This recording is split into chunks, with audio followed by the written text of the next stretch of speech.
So can you also tell us a little bit of, your biochar, entry?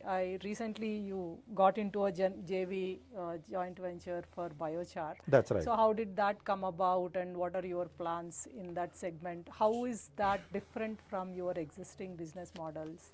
So our existing business model is fast pivoting towards a carbon business. And why I say so is, if you look at the source of carbon with the farmer, it is sequestered carbon happening in photosynthesis and agriculture. Right. Unfortunately, in a carbon market, the farmer is not getting any value for it.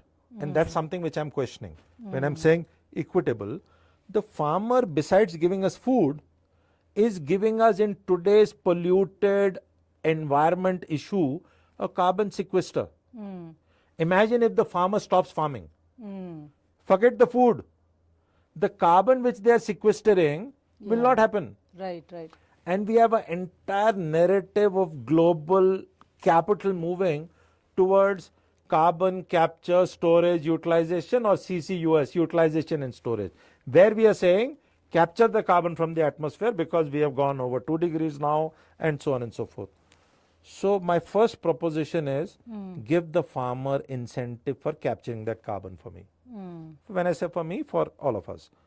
If the farmer becomes a value chain partner there, and per acre of land we know a particular crop is sequestering how much carbon, there is a value for it. Let's start monetizing or looking at that. And then usage of that carbon. So presently I'm using that carbon in a boiler for replacement of fossil fuel, and hence I'm getting carbon credits. Right. I am registered under the GCC framework, UNFCCC framework, whereas of the world are auditing it, and there will be a replacement carbon credit which will get issued. That carbon credit market in the last 2 decades has seen a lot of sinusoidal waves. Goes up if the European demand goes up, crashes down if they decide no. Goes up if a US market is participative. Today it is not, it comes down. So that carbon pricing has been Going shifting. up and down. And hence in my financial model, I don't capture that carbon pricing. Right. It can be an upside if it comes. It will come. But what is going to be that upside is unknown. Right.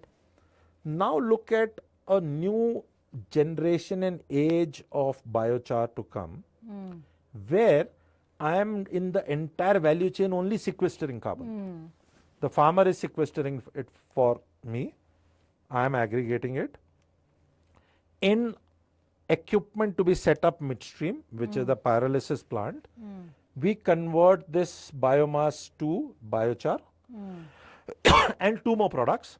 One of them is called as either bio oil or wood vinegar, depending on the temperature of pyrolysis, and syngas. I consume the syngas to be energy neutral in my plant footprint, because in my I get the syngas back, so I use it for electricity, energy value, I burn it and stuff. But more importantly, the 2 products which I'm getting, biochar, now when I apply it back to the same farmer's farm field, what am I achieving? I am achieving the magic property of carbon sequester for a long period of time. Depending on the H/C ratios of this biochar, and that's a technology play, this carbon sequester sink has life going up to almost 20 years. So as a program, now with farmers, we will start applying this biochar back to the fields. And what's the, I would say, point of inflection? Acceptability of the farmer to do it. Exactly. Right? Yeah. Today, PRESPL has the strength with 15 years of work with the farmers. You have the for relationship. the acceptability of the farmer to work with me to give me the farm agri residue, which started from cash and has gone to a digital mode, and these VLEs are there with me for 10 years, 15 years relationship today. When I tell them, here is a product which is magic for your fields, please put it at my insistence. Once. We have already done that as pilots across multiple states. That yield difference, color, yield, lower water consumption, lower fertilizer consumption, and more importantly, topsoil carbon regeneration by the sequester properties.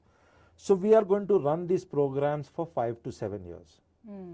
Today, fortunately, again thanks to the government, we have soil health card, where we know the topsoil degeneration has happened, and the soil carbon, which should be in the range of 1.7 to 1.9% as a number, has gone down to ranges between 0.2 to 0.5.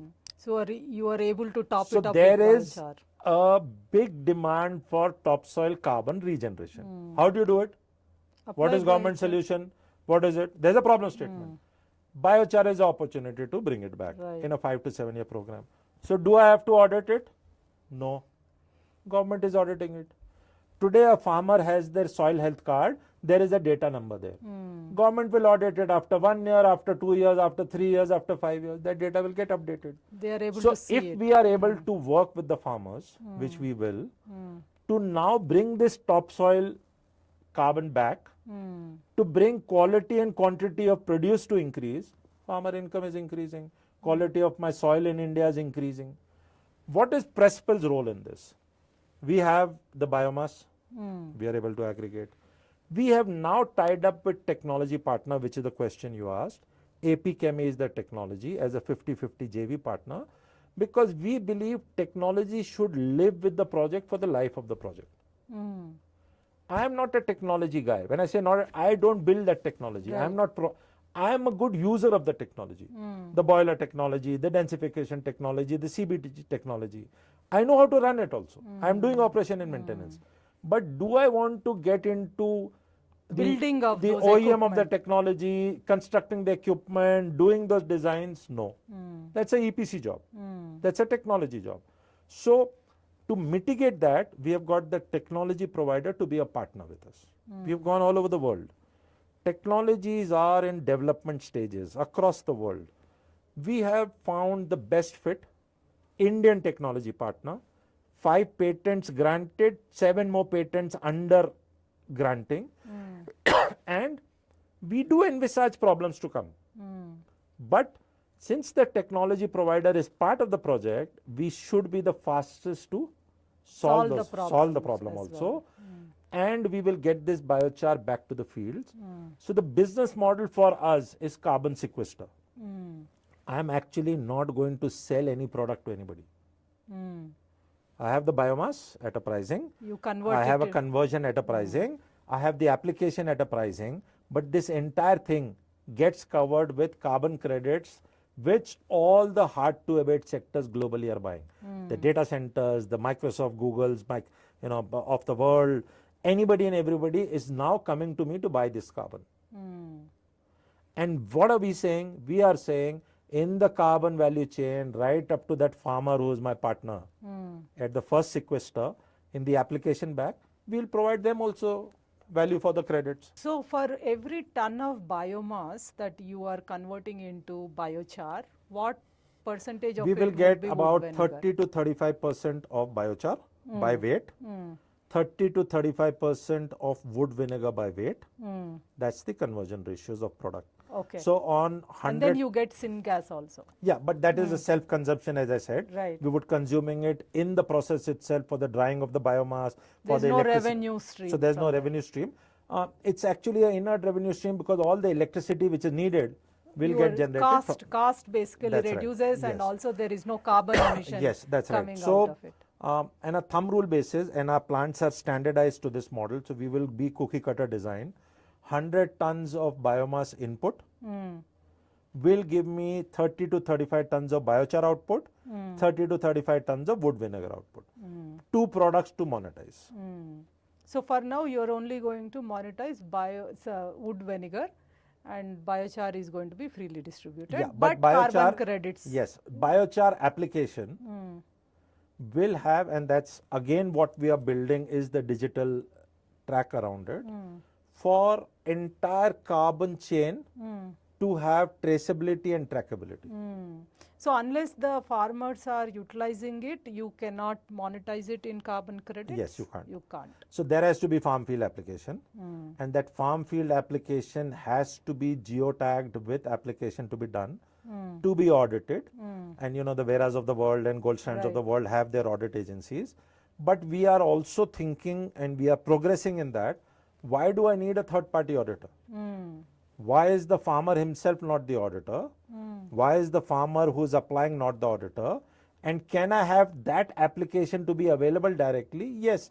So the moment it is getting applied, it is photographed, it is geotagged, it is Aadhaar tagged, somebody is tagging that it is applied, quantity is known, and once that is uploaded, monetization 1 year down the line automatically happens, data is available, and it's available on a blockchain platform. It is available with tokens which are generated for that blockchain platform. So anybody who wants to fund or buy such carbon has the entire tracking and traceability of which field it started from, how much of carbon was sequestered there, where did it get processed, where it got applied with the batch, and hence you pay a premium for it. So you are, we are building the platform. You are building it. PRESPL is building it. Yes. PRESPL along with technology partners. We don't have tech people part of our team, but we have the entire ecosystem understanding.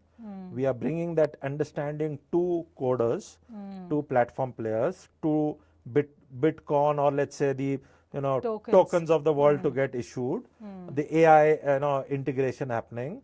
All of that we are doing. Significant work with global players, Indian developers, etc. being done. In fact, I was in Bangalore yesterday with Mr. Nandan Nilekani's office on this entire subject, where they are on the open source, the platform which runs UPI, which runs ONDC.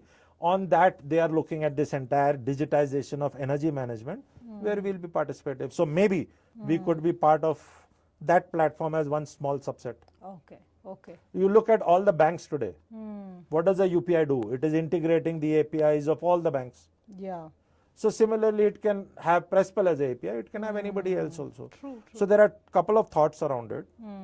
We are yet not confirmed as to which of the models we take ahead. But for sure, digitization, the Bitcoins, the AI, all of it has to happen if the carbon tracking and traceability has to happen. Tokenization has to happen. Somebody has to do it. Why not do it yourself? Yes. Yeah. Or market participants. We have multiple conversations.